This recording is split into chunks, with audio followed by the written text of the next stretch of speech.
Now tuning in to Earbud Media. Audio for everyone.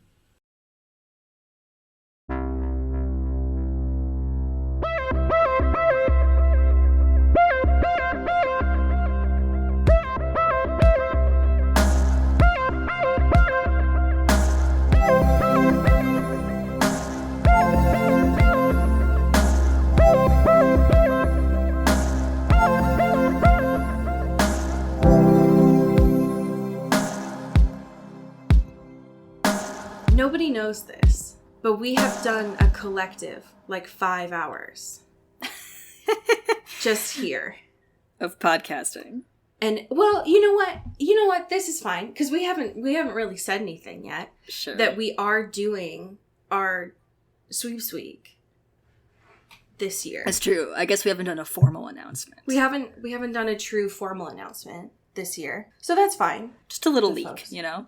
Yeah. A leak in the form of we are telling people on our own volition. Right.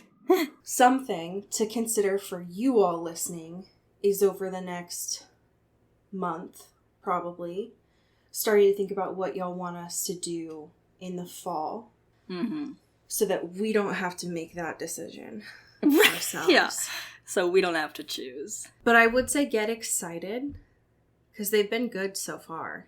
Yeah. Bangers. And I'm very excited for you all. Welcome to Into the Twilight. Yes. It is July now, and that's something to someone. Right. Most importantly, though, is that it is your birthday month. This is true. So we are deep into Cancer season. It's time to be a crab. Right. I'm currently, as we were recording this, sitting next to my birthday girl, who Yes. had a lot of treats this morning to celebrate her birthday, and now she will probably communicate her birthday needs by snoring throughout this episode, which is rude and disrespectful, but a true Cancer nonetheless. Right. I love that. I mean, how else would it be July if not Cancers being Cancers? You know what I mean? Right. We have to prioritize comfort in this space. This is true, yeah. Usually when I say this, I mean it. When I say it now, I'm going to be lying. But it has been a while. How are you doing? Yeah, it's actually the one time we can't say it. It's been a while. Because Right. it's not. It hasn't. I am chilling. I'm here. I'm anamorphing into a crab as we speak. Hell yeah. I want to talk about, I guess this is very Cancer season related. I would like to bring Sunny Angels to the space. Okay. Have you is heard this of a these? generic form of Sunny D? No. No. This is a Japanese brand of doll or figurine that went super viral on TikTok a few months ago. Okay. And they are just these little mischievous looking fellas, babies, with little outfits, and also their little dicks are out. And that's the doll. And they're very cute. And their whole thing is supposed to be emotional support, tiny boyfriend kind of vibe. And they come in a bunch of different flavors is not the word, but different themes. And they're all in mystery boxes. So there's also there's a loot box component. the Okay. thrill of that. And so we ordered some of these because we kept seeing on TikTok. So I was like, fuck it, I want to be part of the fun. This seems Okay. like they're having a good time. And so we ordered some. So I'm looking at the vegetable ones right now, because on Yeah. the products, that's the first one that Yeah. opens. Sure. These, so I thought that you were joking, but the about section it does say Sunny Angel, for anyone like me who's also confused here, Sunny Angel is an angel boy that will give you healing and make you smile. Yeah. That's exactly right. There's, I'm both scared, but also the more I look at it, I'm very mesmerized. Yeah, right? You can't look away. There's something there's very charming about it. This cauliflower one, I kind of am obsessed with it. Yeah, that's the one I got. So, yeah. Is that what the founding fathers look like? Okay, I get it now. Yep. Welcome. Wow. They're beautiful. They do bring me happiness. Yeah, aren't you just full of joy now? I'm at peace. They are, like, if y'all end up looking at this online, I will say it took me a second. I was really scared at first because I'm notably not a doll person. Dolls kind of scare me. Right. But there's something in this that is weirdly calming. Yeah. And that's not usually how dolls do me. The dolls kind of notably always feel haunted. These don't feel haunted. They're just little guys, you know? Yeah. It's interesting that some have blush and some don't. Yeah, what's up with that? Why do the marine ones not have blush, but the vegetables do? Yeah. I have to get away from this. I feel like all my money could go there. Yeah. I'm sorry to and it's like, I'm already a stereotype of like a single woman with cats. I can't have dolls too, you know? Sure, yeah. That's weird. You gotta draw the line somewhere, you know? Yeah, like that takes it from like, oh, I'm a powerful woman who's independent to like, oh, you're actually a ghost, right? Oh my god, yeah. So this is my new fixation as of this moment. In a respectful way, I wish you hadn't shown me that, because now I feel like now I feel like I might end up like sleep ordering some of those. Right. Yeah, but it did bring me happiness. Thank you. Of course, yeah. I gotta check in on you at like 8 p.m. Be like, hey, just making sure you haven't, put stuff in your cart that you didn't mean to. Yeah, I need to like call my bank and be like, hey, if you do see a purchase from this, just immediately cancel it. Yeah, it's not me. I've been hacked. Cancel my card. Right. Oh, wow. How are you doing, my friend? Oh, well, right now I feel like a weird, like the way I feel coming out of a spa, like a weird sense of bliss that I'm going to be honest, I haven't felt in years. Wow. Maybe ever. I don't know. But my happy thing, I'm going to be real honest with y'all. This is surprising to no one. I don't know that I like to be, but I am late to things. Sure. Not in events, not to work, not to anything like that, but to pop culture things, just because, like, I, especially now, okay, my happy thing's The Bear. Yeah. But I didn't want to watch this at first because, and I will preface this by saying, one, I didn't know what it was about. All I saw was this, like, indie sleaze dude that everyone kept talking about. Right. And then the longer that it went on, with so many things that happened with streaming, I was afraid that if I started it and I liked it, it would go away. Because streaming doesn't give a fuck about what you like. They just take things away. Right. So anyway, season 2 just came out and I was like, you know what, fuck it. I'll just try it and see what happens. And unfortunately, well, I don't know, maybe unfortunately, but I knew nothing about this. All I knew was that it had something to do with cooking. Right. That's food involved. Like, it was, I knew a guy who looked like he didn't shower and he had really scary blue eyes and it had something to do with cooking. That's it. Yeah. So I started it and unfortunately, like, just gobbled it up and had season 2. And it's unfortunately really good. Yeah, the people were right. People were right. And now I have to wait. The only negative that I have with this is I saw a lot of, like, actual critics talking about this, is I wish that season 2 had come out weekly. Yeah. Because I ate it up so fast. And I think that I feel like I would have seen more people talking about specifically, like, very important episodes. Right. If it had been coming out on a weekly format. And I don't know that there's a lot of shows now that I want all of it all at once.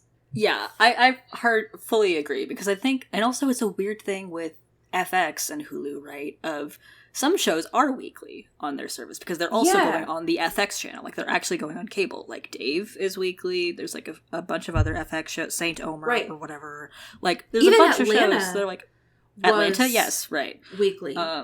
Yeah, and The Bear season 1 was also not weekly. It was also all dumped in one go. Wild.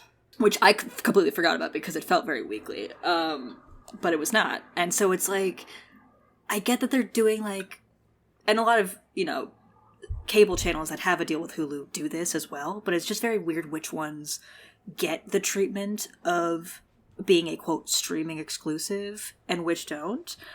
And it feels like it very much changes the cadence of it and, like, the discourse for the show, especially with, like, there's very big peaks and valleys of certain episodes, especially later on, that, like, could last a whole week of discussion about it. Oh, yeah. And so many people right now on Twitter are searching aimlessly to replace Succession. Right. Hello, like, this is a happy thing in the same way that going to therapy is a happy thing, which is like, I need it. But that doesn't mean that it doesn't, like, stress me out. Because I didn't know what The Bear was about and how it covers so much of what I do actually talk about in therapy. I'm very happy that when I was watching season 1, I was like, I see something in Richie. I know that, I know everyone thinks he's an asshole. I know he thinks he's an asshole, but I see something in him. I could fix him. I could fix him! And that he, in season 2, started to believe in himself. And that was very powerful for me, personally. Yeah, I love that. His arc this whole season has been very good, but I was not expecting as much Taylor Swift, and I appreciate. Listen, he's a girl dad. What do you want? Yeah, he's a girl dad, Anyways, this is my love letter to The Bear, and if you want a show where you root for everyone except for the main character, please watch it. Yeah. The actor seems fine. The character is a piece of shit, and I think that's great. It's admirable, even. Yeah, brave. It's beautiful and it's brave. We have one piece of current events this week, which is that Miss Olivia Rodrigo is back. Oh my god. She's teasing her sophomore album. She has risen. Just kidding. She has risen. If I remember correctly, it's titled Guts, which is powerful and brave. Yeah, that is strong. And it's still going with the purple theme, which I love. Yes. We love consistency. Purple Girls can't quit, and I think that that's strong branding-wise. This single, Vampire, how did it make you feel? I am a big fan of this. We love Miss Rodrigo. She's lovely. But I feel like leading up to it, there was a lot of, like, discourse, capital D discourse, about, like, taking snippets of the lyrics and just, like, Pop Crave and all those, like, aggregate accounts were just being like, here's, like, really basic lines, and people were kind of dunking on it. Yes. Understandably, because it was, like, half of a sentence that felt very generic, right? And then the song drops, and it's very good. So it's like, uh-oh. They were doing that, like, Spotify billboard in Times Square thing. And it's like, obviously, if you take this out of context of, like, look at you, cool guy, people are going to be like, oh, she's not a lyricist. It's like, sorry that you're wrong. And also, like, historically and famously, vampire allegories are incredibly corny and generic, right? Like, that's like one of the, like, most borderline, like, baseline, like, antithesis, like, you get what it's saying, right? It's very clear. So it feels weird. And also, she's, like, 20, right? So, like, so we can all leave relax. her alone. Pick on someone your own age. Which is literally what the song's about. So fuck off. Yes, also that too. Yeah, but I had a good time with this. Felt very moody. I missed my girl, and I am. Me too. I miss that breath work. Yeah. Yep. It reminds me a lot, and this is a compliment of 29, of Demi's song, and that is a genre of music that I greatly appreciate. Sure. And so not always, but usually that type of song comes at a later stage of your 20s. And so to be like, I'm 20 and I can Yeah. recognize, I have the emotional growth to realize that you are fucked up, I think is powerful. Yeah. I mean, listen, we're on a Twilight podcast. I don't mind a cheesy comparison to a vampire. I think that it works here. I think that the song stands on its own. I also really liked the music video. Yeah. Notably, Olivia has been a Twilight fan for as long as she's been showing content online. Yes. And so to be able to take that and then also use it in the context of the meaning of her song, great. Love it. Yeah. Good job. We love to see it. I'm excited to see where her music career continues to grow.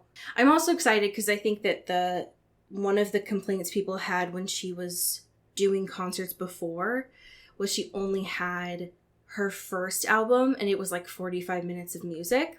So I'm excited to see her discography build so she can continue to have concerts and like pull from that as well. Yeah, I am. So love her. Very into this. I'm also very excited to see she had, if I remember correctly, like good merch. So proud of her. Okay. So here's what I remember last week. On chapters 21, 22 is Adrian would not let Rose get REM sleep. Right. And she lied. She got caught in a lie about where she was, that she was no longer in Kansas anymore. He was like, what do you mean? No West Virginia? And she was like, whoops, sorry, I can't make clear decisions when I'm not sleeping anymore. And then they ended up in Ann Arbor to find the mystery person that Sonia was talking about. The door opens. Oop, it's Jill. Bum, bum, bum. Surprise. Yeah. That's what you missed on Glee. So, chapter 23, they're all just kind of like standing in this doorway, like, that's not what I expected. And Emily, Jill's mom, comes like rushing in, like, what's going on? And stops in her tracks because Sonia's there. And she's not a Strigoi. Uh-oh, what? A lot of questions. A lot of different things happening at once. Very confusing. And it's like, hey, Rose, what is happening? What the fuck is this? And Rose in her head is like, oh my god, I can't believe she thinks I'm an authority figure in this situation. Look at me. Oh my gosh. It's like, Rose, this adult woman focus. is referring to me in this situation. Right, Whoa. like, ooh. Go me. Core memory. She's like, I think this would be better if we were all inside. And Emily is hesitating a bit because she does not know if Sonia is truly not a Strigoi anymore, and that could be a dangerous situation. Yeah, Sonia's like, Reasonably so. it's me, Anastasia. Like, Literally, though. But they're like, okay, we're gonna go back in. The dudes will chill in the car, because they're not gonna... We don't need any more cooks in this kitchen. Let them just fucking hang out back there. yeah, I don't know what they're doing, like playing Uno or whatever. Like, what are they doing? Dimitri's just trying to read his little Western trade paperback, and these dudes are just asking him 20 questions, and he's like, are they playing 20 questions? Are they playing I Spy? Like, what the fuck? I Spy when you are not moving is so funny. Like, they're just like... Just a like parked in a car in a situation. neighborhood. Yeah, just being like, I spy with my little eye a house. It's like, yeah, we're parked right outside. Try I would again. make Robert make magic. Ooh. Like, to entertain me. Like, I would make him get Yeah. a balloon. Like, I'd make him Yeah. manifest a balloon with helium and make these old men do helium sounds. Yeah, I would love to see that. But I know that Dimitri wouldn't do that. So they're all probably just sitting in silence this whole time. Yeah. Like NPCs. Yeah, almost certainly. They are not acknowledging each other at all. Which is such a bummer. Yeah. Because Inside is like a fucking Maury episode. Literally. Yeah, because also John, Emily's husband. You know is here, John. And it's like, yeah, we all love John. It's like, hey guys, you want snacks, lemonade? I can how you doing? What's going on? And Emily's freaking out because she's like, my cousin is here, but she shouldn't because she's supposed to be undead. So processing that. And I'm also, confused. this comes up like a couple pages later, but just to Yeah. set the scene, Emily, John, and Jill, that's gotta be confusing. Yeah. There's a lot of generic white names here. Sure. But they all are aware of the news about Rose. So they think that they also have a murderer here. Yeah, that's also crucial to set here. It's like, okay, not only is Sonia here, who should be Strigoi, we also have someone who is allegedly a murderer of a high-profile royal. Oh, and they think Sydney is a feeder. So just a weird vibe here. Yeah, so everyone's just, like, sussing each other out, and it's not great. Because Just everyone's like, assumptions are kind of... Think of like cowboys. They all have like guns pointed at each other right now. Yes, exactly. It's Spider-Man pointing at Spider-Man, but they all have guns, too. So, Right. just... And so they kind of talk about the, bringing Sonia back and stuff, and being like, was it Lissa? And Rose's like, no. And she's like, was it Adrian? And Rose's like, no, actually, it really doesn't matter who it was. It just happened. Let's move on, actually. But Spirit, powerful, very good. You're welcome. Sonia's here. Hello. It is very important to know, because Pharrell brings this up, that when we are catching up with Jill here, that she has a crush on Adrian. I forgot that. But Right. Jill is yeah. a baby.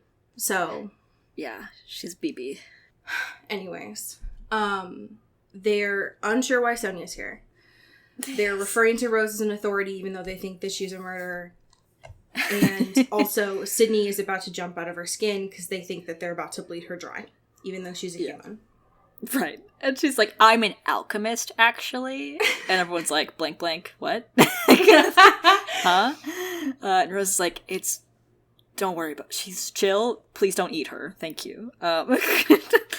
She's very important. And they finally get to the inciting incident here.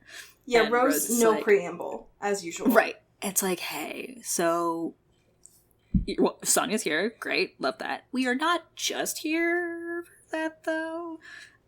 Because we know, wink, wink, about Eric Dragomir. Bum, bum, bum. And Emily immediately is like, get the fuck out. No, fuck you. We're not doing this. Fuck off. Absolutely not. And so everyone's very tense, and Rose is like, but we gotta, like, it's actually really important, so we gotta do this.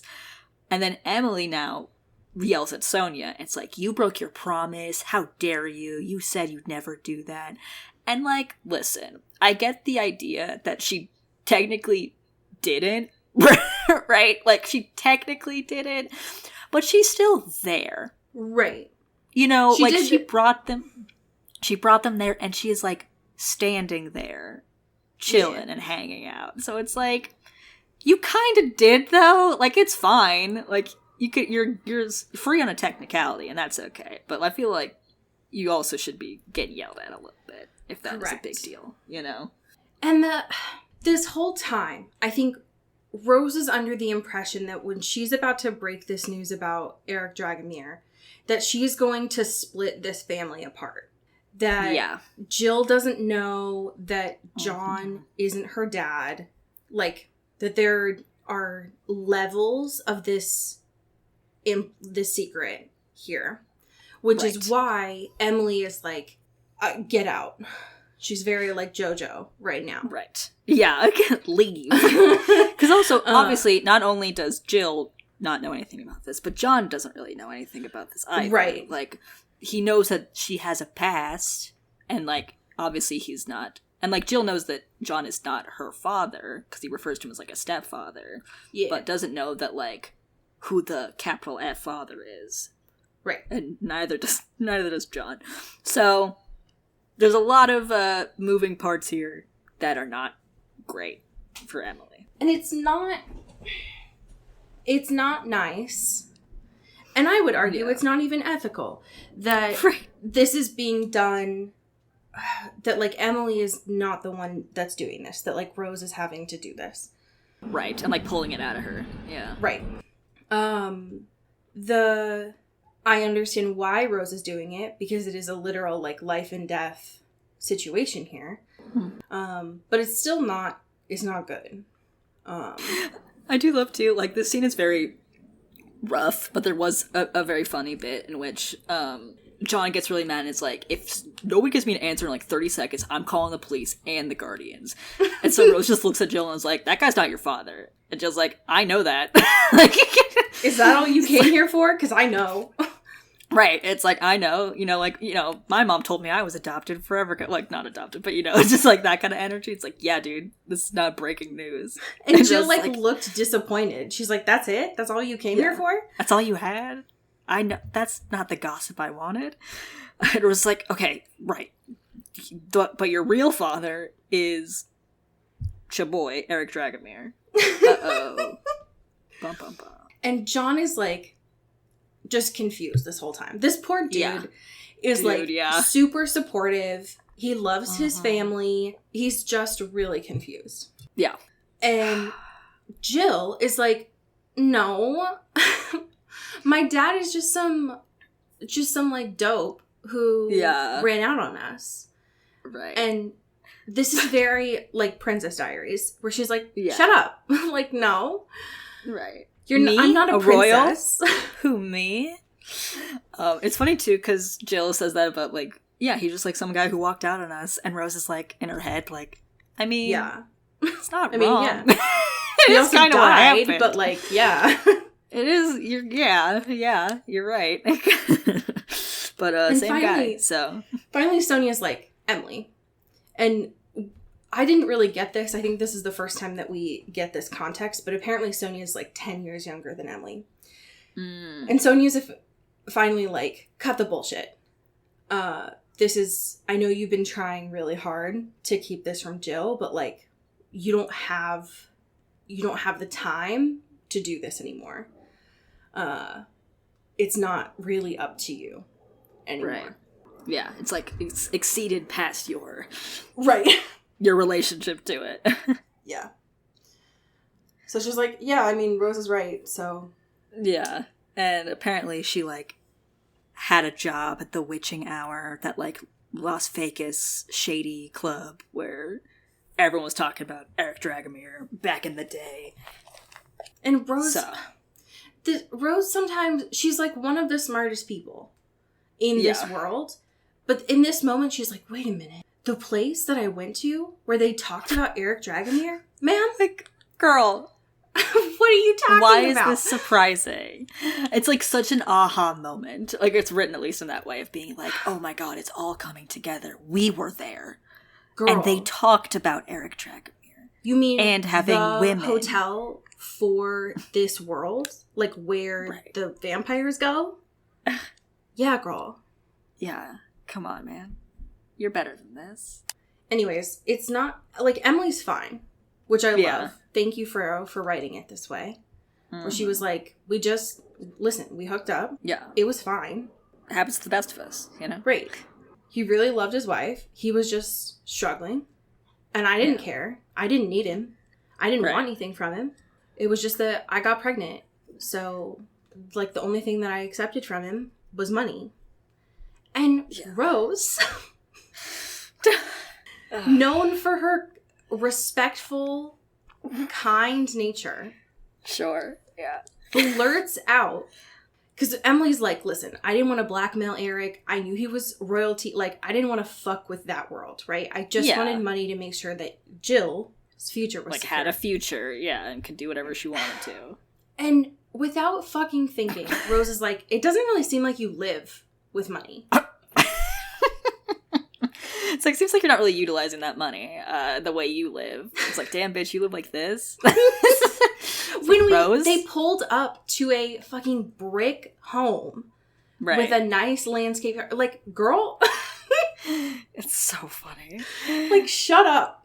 But apparently they don't. Apparently they don't use that money. Right. Emily's like, yeah, I just got it. I have it in, like, a trust fund, just in case, for emergencies. So fuck you, Rose. So, yeah. Come on, let me live, okay? Jeez Louise. And Jill, out of nowhere, is like, what money? And Rose is like, babe, you're an heiress. You're royalty. You got fat stacks just waiting for you, ready to go. And again, Jill's like, I'm not any of those things. Who, me? I could never be a princess. You made some mistake. Me? Little Royalty me? doesn't live in Ann Arbor, Rose. Right. I don't know if you know where I live, Rose. Oh my god. Yeah. But apparently throughout all of this, Jill is like, I'm fine saying this part, but where I draw the line is when Rose comes to the natural conclusion of this, which is, Right. well, Jill needs to accept her place in the court. Because Right. Lyssa's all alone, and she doesn't have a quorum. Mm-hmm. And Emily's like, whoa, whoa, whoa. Yeah, this is where Emily draws the line, because it's like, it's one thing to, like, release this big secret, right? But A, the court politics stuff are evil, in her opinion, and she's like, I don't want Jill to get involved in any of that. And also, I don't want Jill to come up there and be like, I'm the bastard daughter of Eric Dragomir. Right. You know, and like out herself like that, you know? And so Rose is like, I hear you, but like the only reason us saying this makes sense is if we actually like do it though. We can't like just say it and be happy that we said it and we know this information now. We gotta like scoot her in. Like, it's very important. That's a very important step too to this. Emily makes some points. Not just from a like, Jill has only been safe so far because I haven't said this. Right. But also, she's like, listen, as far as I'm concerned, Eric and his whole fucking family, aside from Lyssa, died because of this court politics. So did Tatiana. Right. Rose, as far as I'm concerned, you're still a murderer in my house. And Jill's like, that's not what happened. It was a setup. Exactly. So she's like, all of this stuff is ingrained of what happens at court, and you want to send my daughter, who is a bastard child, into the wolves. No. Yeah. No. And then Jill just like stands up and it's like, I'll do it. I'll And she's go. like, she's just like covered in gold and flames. Like, she's like that Norman Rockwell painting where it's like looking out into the pews. It's like, I've thought about it and I've made my decision. I'm gonna go. And Emily's like, what are you talking? You're still a child. You're still a minor. She's like you can't just. I'm 15. I can go out on my own. Right. And it's like, we are not done discussing this, and you can't make that choice. God. But they somehow, after Jill's like, please, decide she can only go if Emily goes. And then John's like, yeah, bruh, me too. Road trip. Let's go. Go. So they're all going to go tomorrow because they got to sleep first. Yeah, they got to get a little sleep. They got to get some rest.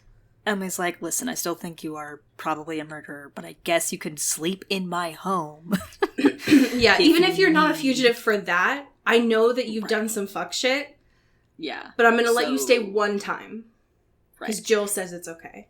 Yeah. And Rose is like, cool, thank you. Also, we do have more fugitives outside. Could they sleep here? And Emily's head just blows up. Yeah. This is like Rose is doing her most like I just asked my mom and she said yes if my friend could come over. Can we also invite 2 more friends? Because she's in a good Is that mood. okay? So chapter 24, we're getting a little spirit illusion magic right off the cuff. Yeah. Like Sonia and Robert are putting their heads together and doing this like compulsion illusion of both the Dashkovs, so people and the feeders come in and everything. Don't be like, those are they're on the run. These are people on the run that should be in prison, in the most high security prison that exists. Right. And because they are spending all of their like energy kind of masking the Dashkovs, Rose and Dimitri, are just like chilling upstairs because they're like, we also can't be seen because we are also very much on the run. So y'all just hang out downstairs. We'll just chill over here while you do that.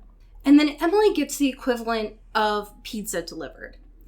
But it's this world. So they don't get pizza. They get a, and this is in quotes, a sort of blood delivery service. You know?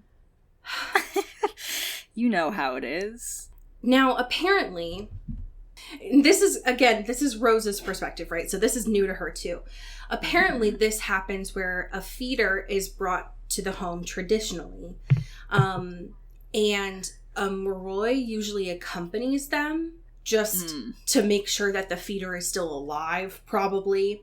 That's fair, yeah. Just, probably a lot of turnover in that industry, so you want to make sure right. Just as a sort of contingency, probably. But apparently, Emily has made, she's probably paid extra so that it's just the feeder this time. Yeah. You know how sometimes you get, at like special places where they make guacamole tableside? That's what's happening here. That's exactly, yeah. It's just a little a la carte experience. Right. So anyway, Sonia goes first because it's been a while. Yeah, she's starving out here. And Dimitri and Rose are still upstairs because they don't need that. And now they're like, dope, no one's using the water. We need a shower. Yeah. They flip a coin, which I think is cute. To decide who goes first. And Rose is like digging through her backpack and it's like, damn it, all of my like casual clothes are all dirty. And the only thing I have left that's clean is that fucking dress that Sydney packed for whatever reason. That I can't fight or do cool stunts in. So, god damn it. Which that's you annoying. would think, like, this is the last night before they go to court. That wouldn't be a problem, right? Right. But it's Ferrero. Yeah. So keep that in mind that in this chapter, she's now wearing a dress. Yeah, and she's going to make that everyone's problem.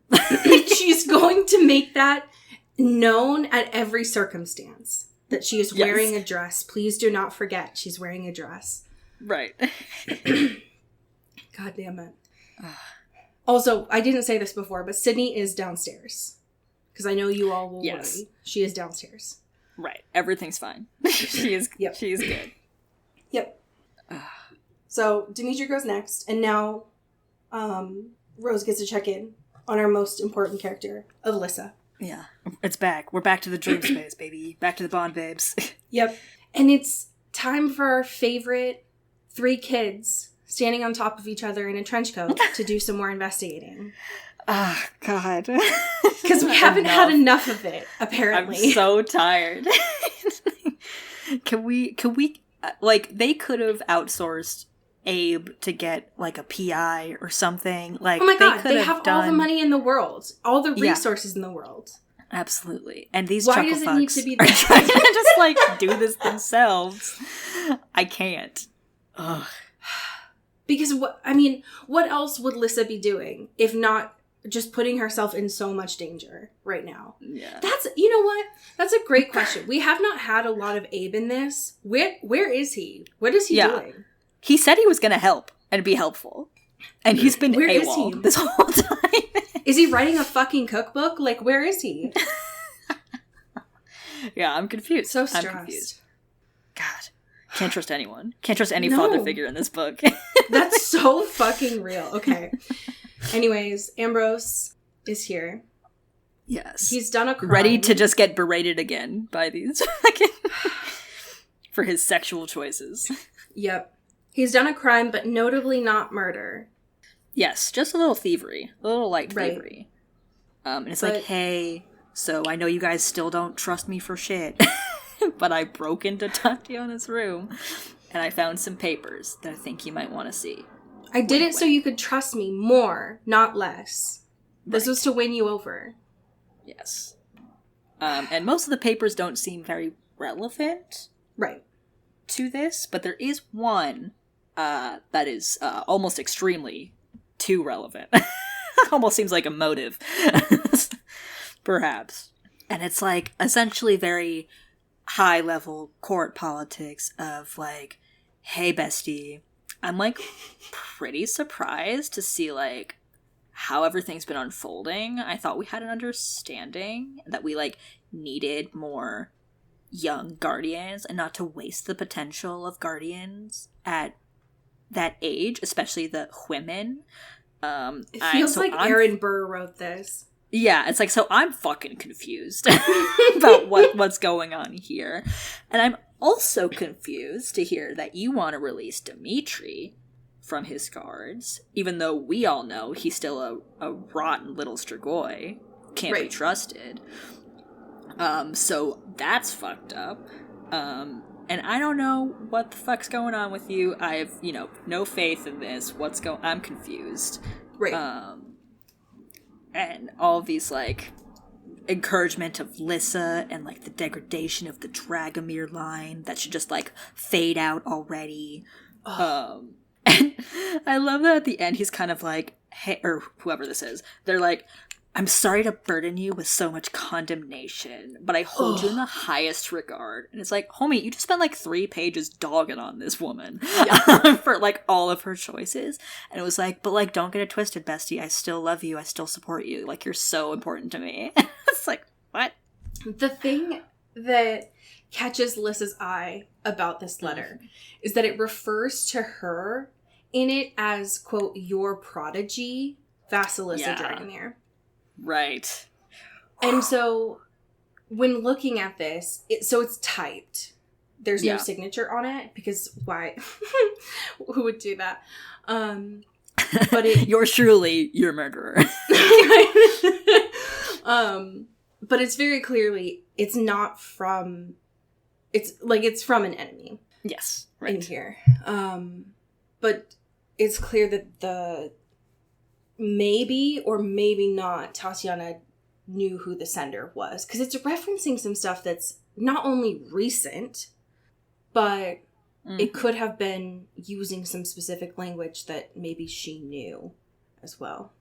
Also, I mean, unsurprisingly, Adrian's pissed, because anytime him and Ambrose are in a room, there's always like weird tension to it. It's like, just kiss each other. Just kidding. For real. I feel like they would love each other a lot. Yeah. Listen, Adrian's whole thing would make a lot more sense if he was, like, very, like, openly bisexual. You know? Oh like, my God. It's weird like, he that clearly he's not. is. Like, his whole... Right.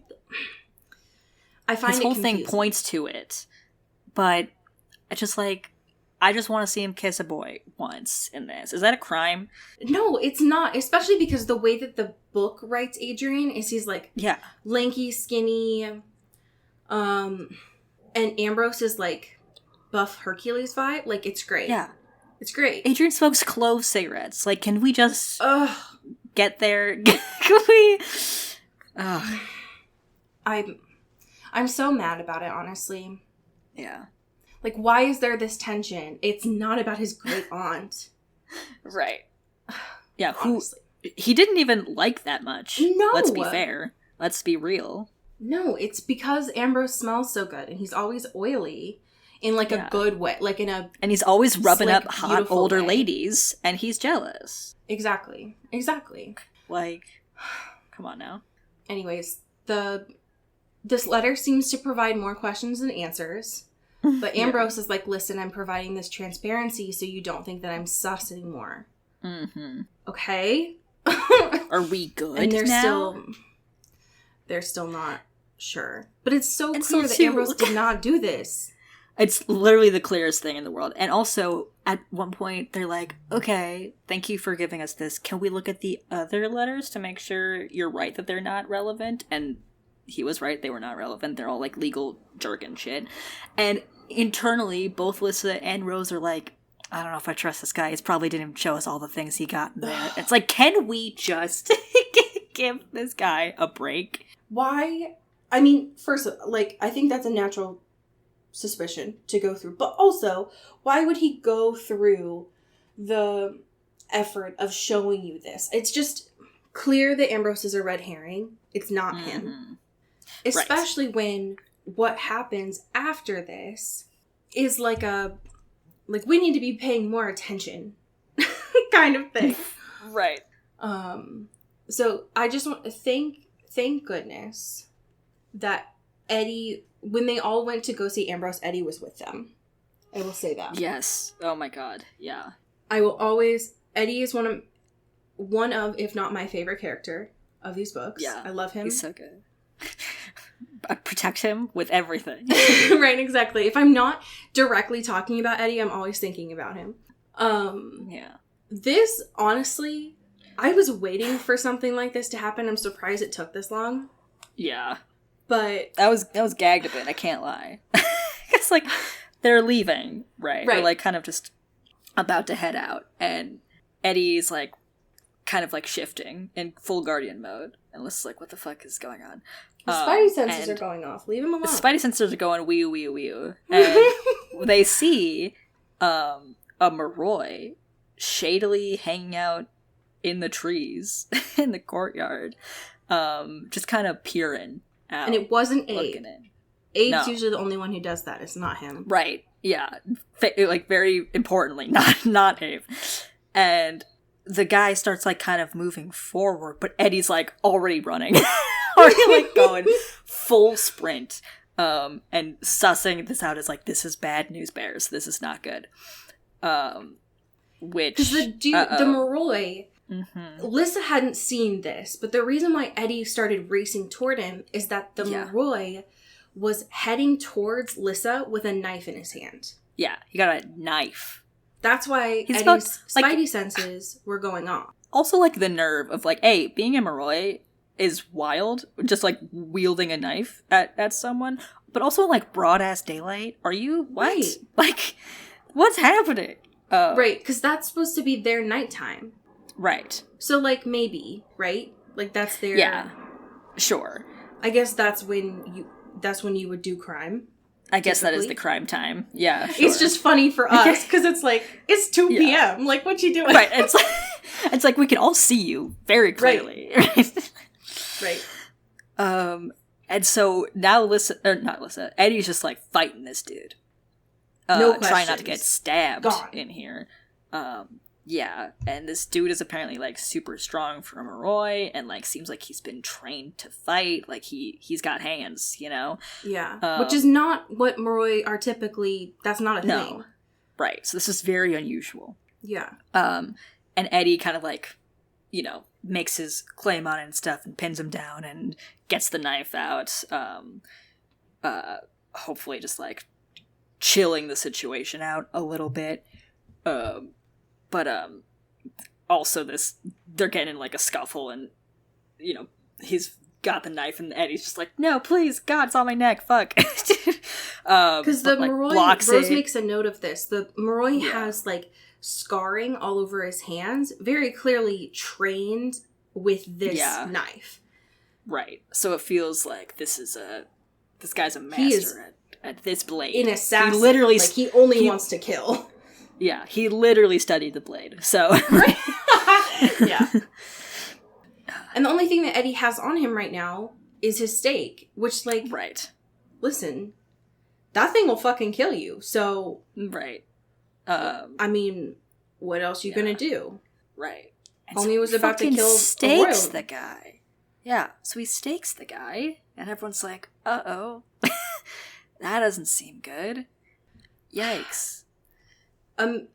Earlier on, before they had gotten, like, in a proper scuffle, Lissa had yelled for help. Right. Oh, So by the time that Eddie had staked this Moroi, who again is very clearly an assassin, Right. Yeah.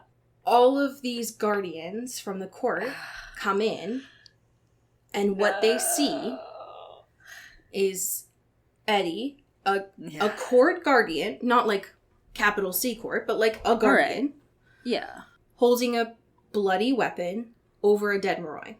So... And because they're fucking cops, their natural thing is like, well, it's obviously Eddie's fault. Right. Why would Lissa scream, a royal scream, Right. if not for a lowly guardian Right. murdering a Moroi in cold blood? God and not, damn it. this guy tried to murder me and assassinate me. Right. And this was a defensive thing. Because Guardians aren't supposed to kill Moroi ever. Even if they're murderers. Yeah, Believe even it or if they're not. even if they are assassins who are about to kill a royal, apparently. Yeah. Yeah, I guess them's the rules. So, You're supposed to detain them and give them a Right. slap on the wrist. yeah. And in perfect timing, Rose gets, like, shaken awake. And it's like, God damn it, the dream was just getting good. How dare you? This was, like, the part where it was really important. And Dimitri's like, hey, are you okay? And Rose was like, obviously not. Dimitri, I'm not okay. She's like, why are everything's- you screaming? We've got guests Yeah, downstairs. You're sweating really bad in your sleep. Like, this blanket is wet. Are you okay? And she's like, we gotta go to court right now. Liz is in danger. Eddie's in danger. Everything's fucked up. Alyssa almost just got assassinated. That's fucked up. And Dimitri's like, hey, bestie, slow down. Let's breathe. Let's take it one step at a time. Okay. I want you all to know that while he is trying to calm her down right now, Dimitri just got out of the shower. His Yeah. hair is still damp. He smells like wet skin and clean like soap. Yeah. I'm going to throw myself into the street right now. Because this scene is I want to going be run over. Yeah. Because being run over by a car is easier than this scene is for me. Yeah. Yeah. And he's like, listen, Lissa is fine. For now, at least, because Eddie was there. And that's great. Like, Eddie, it's okay. You didn't have to be there because she has someone else protecting her. And she's like, well, now he's in trouble. And the Guardians are pissed. And that's fucked up. And even if they, they're not going to believe the full story or really what happened. Because that's how the rules work. And it's, very conservative sort of situation and environment. That's not going to go over well. Thankfully, he reminds her, like, girl, we are also doing an incredibly important thing right now. Right. Like, both we need to doing get our Jill thing. there. Yes. And she's like, oh, yeah. We need You're Jill. so true. You're so right. And we need Jill. That's good. That's important. Mhm. Okay. That's okay. Like, we did this, we broke Abe's rules, but, like, it's worth it. Yeah. And I think that, I don't know that Rose did this intentionally, but she's like, damn, I hope Adrian thinks so. Because he thinks that, like, us leaving that safe house was, like, a really bad idea. And Dimitri's like, wait a goddamn second. Yeah. You You narked? told someone? Like, that was the whole thing. We said we weren't going to tell anyone. We were sworn to secrecy. And she's like, listen, like, I accidentally told him, because I was, like, super tired in my dream, and, like, it was a mistake. But he's kept it a secret, though. Yeah. I need to also, while this conversation is happening, before she mentions Adrian, he is, like, lifting her chin up with his hand because she was, like, looking They're, down. like, so because she close was- to each other right now. They're Like, so close. like, And the second that Rose says Adrian, his hand drops. Which, fuck you. Fuck this. I hate it here. and he asked her right now. Like, he's, like, trying, he's, like, trying to keep this super casual. He's, like, so, like, he seems pretty loyal. Yeah. And he makes you happy? Question mark. And Rose is like, yeah, like, I have fun with him. He's not, like, a bad person. Yeah. You know, like, the He's thing kind you of a say piece of about shit, someone that but- you love, Rose. Yeah. And Dimitri is, like, so after Siberia, he was like, and he's like, like, after Siberia, he was, like, there for you. Like, he helped you. And she, like, nods, doesn't even say anything. And then Dimitri immediately after is like, do you love him? Super Question casual. Like, Yeah, the just, like, conversation just you have with curious. friends. Yeah, just like as homies, as friends, do you think you love him? And this is where, finally, Rose is like, Yeah. hey, this is kind of a weird conversation to have. Yeah. It's like, hey, I kind of sensing the fact that I might still love this guy that's right in front of me. This feels like a trap. I want to go home. I actually don't want to do this anymore. Like, how do I answer this to someone that I still love? Question mark. Yeah. Once loved? Question mark. Yeah. And it's like, well, I can't think about that because my feelings for Dimitri have to go away, and Adrian is my future. And he so said, "Love fades, mine has." Right.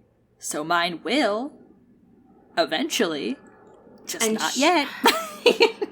And so she says, "Yeah, totally, yeah, for sure, yeah."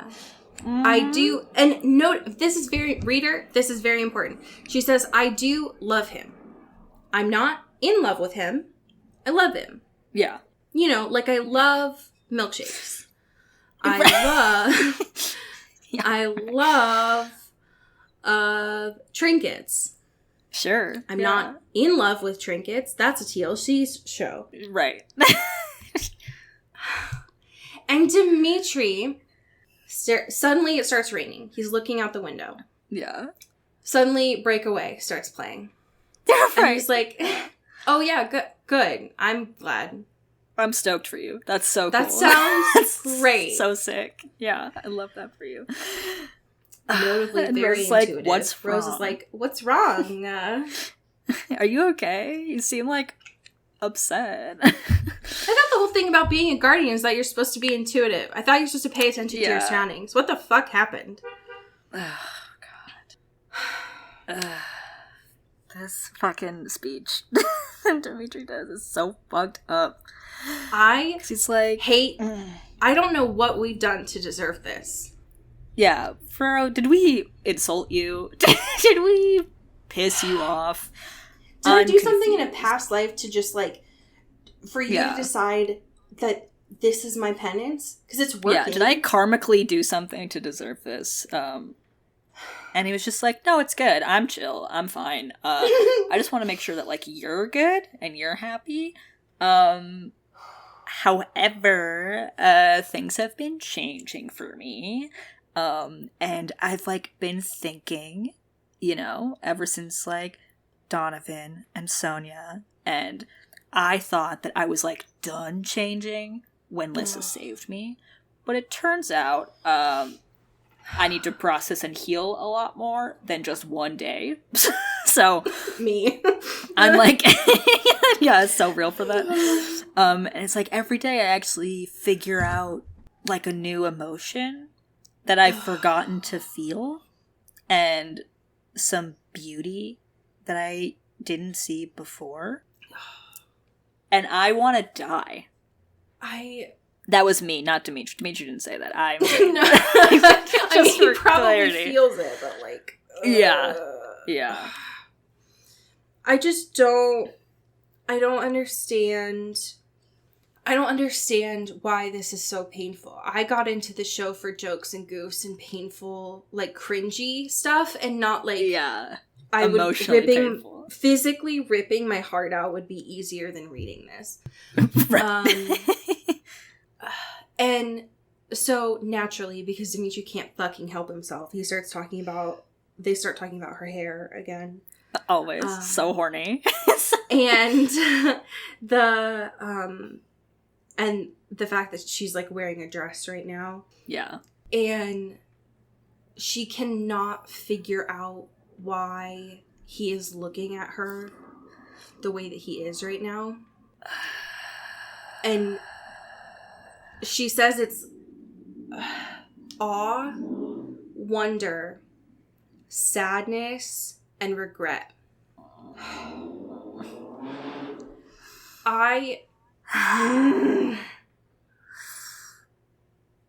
This fucking guy.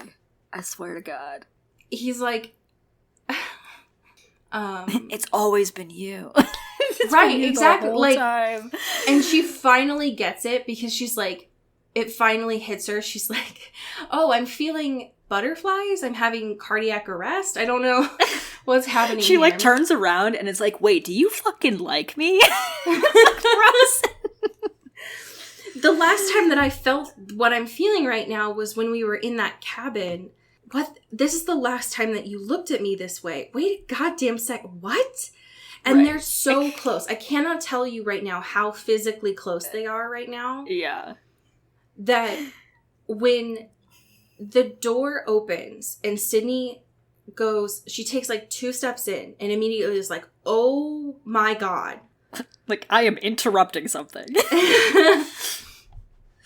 That- And Rose is like, no, it's cool. We were just talking about, the plan. This is just like how friends talk, you know?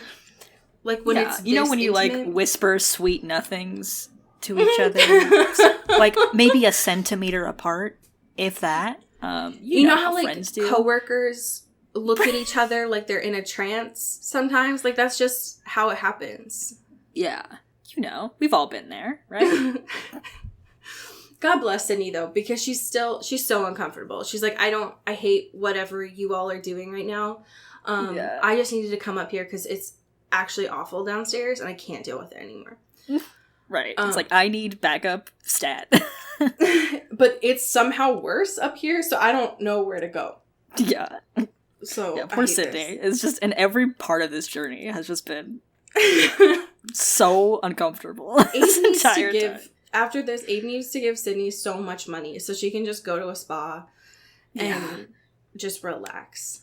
Yeah. So she can just eat Goddamn. French fries and work on cars and just have peace. Yeah. But there's no time to have a conversation about how they're supposed to actually get to court tomorrow because Mhm. apparently all hell breaks loose downstairs. We And got a they're- good old fashioned raid. Yeah, there's guardians downstairs and they're raiding the house. Uh-oh. Someone fucking called the cops on this party. Yeah. God, who narked, guys? Come on. Thought we were all cool. Who does that? That's so rude. So fucked up. So now we have chaos in both. We've got chaos at the court. We got chaos at the party house. And it's all pain here. Rude, first of all. But, oh well, I guess. Next week we have chapters 25 and 26. And friends, we've got like 10 chapters left. We're almost done. I We're know. in like the final stretch now, which is scary to think about. We have a couple patrons to thank. Do you want to start us off? Absolutely. Thank you to Alex Dornan. Ooh, thank you to Jasmine Anastasia. Ow. Thank you to Megan Pattinson. Ooh, thank you to Kati Karp. Ow. Thank you to Hope Castile. Ooh, thank you to Maddie Facinelli. Ow, ow. Thank you to Genevieve Morgan. Ooh, thank you to Danielle Burke. Ow. Thank you to Sophia Salinger. Ooh, thank you to Lara Forty. Ow, ow. Thank you to Dan Seklos. Ooh, thank you to Emily Ozera. Ooh. Thank you to Jaylene Ivashkov. Ooh, and last but certainly not least, thank you to Ashlyn Vogel. Ow, ow. So, I have a fan fiction for you. This is by the author Pipper Hearts. Okay. It is titled Lead Us Not Into Temptation. Okay. And this is my thoughts. This is not the author's thoughts. It is a little, what I've gotten thus far is it's a little Midnight Mass. It's a little season 2 of, oh no, I just forgot the name. Fleabag. Oh, sure.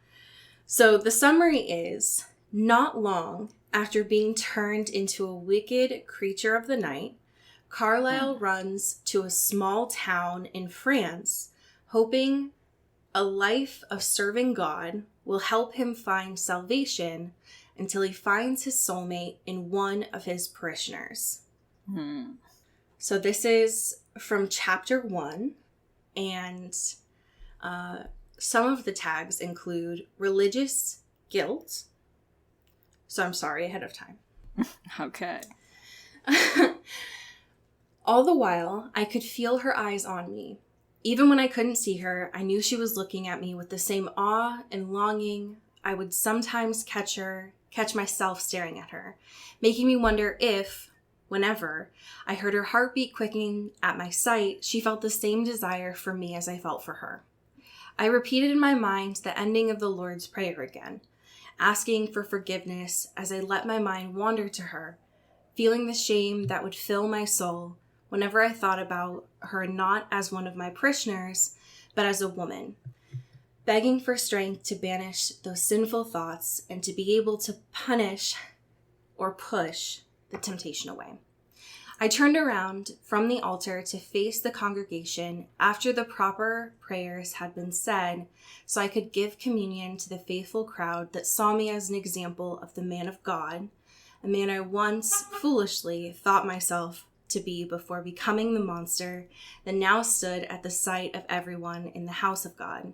An irony, an insult, but I, perhaps foolishly, wanted to believe that maybe if I gave myself, my immortal soul, to serve the Lord, maybe one day I could prove myself worthy of salvation. Still, I thought my punishment had been dealt with. When I came with what I was, I thought that fighting with the desires that came with this new being, the desire for blood and killing for it, was enough penance until I met her. End scene. I'm so sick of this. Feeling this pain. So, if you like that, and you have some religious guilt, please enjoy. It seems like it's really long. So, amazing. That's there for you. I also saw that they referred to Charlie as Charles, so that's something. That's definitely something to keep in mind. It's definitely something. Well, friends, we're in the final stretch now. Ooh. Please don't set off fireworks, because apparently they scare veterans, or, folks like me who also have PTSD. Yeah. So, and they also scare pets. So please don't. Yeah. Just look at them online. Yeah. They're pretty. There's so many photos that exist. Yeah, just look at them through photos. They're pretty and quiet that way. Yes, so true. So take care of yourselves, and as we say here in the Pacific Northwest, get bit. Ooh. Oh. Into the Twilight is an Earbud Media production. You can follow us on Twitter at Into the Twilight or on TikTok at Into the Twilight Show. You can find me at Cody Corral on Twitter and Allie at Alexandria Does. And you can support us on Patreon at patreon.com/Into the Twilight. We have merch, so much stuff. All those links are in the episode description. And make sure to rate and review us on your favorite podcast hosting platform. It really helps the show. Thanks. Bye. You've been listening to Earbud Media Production. Earbud Media, audio for everyone.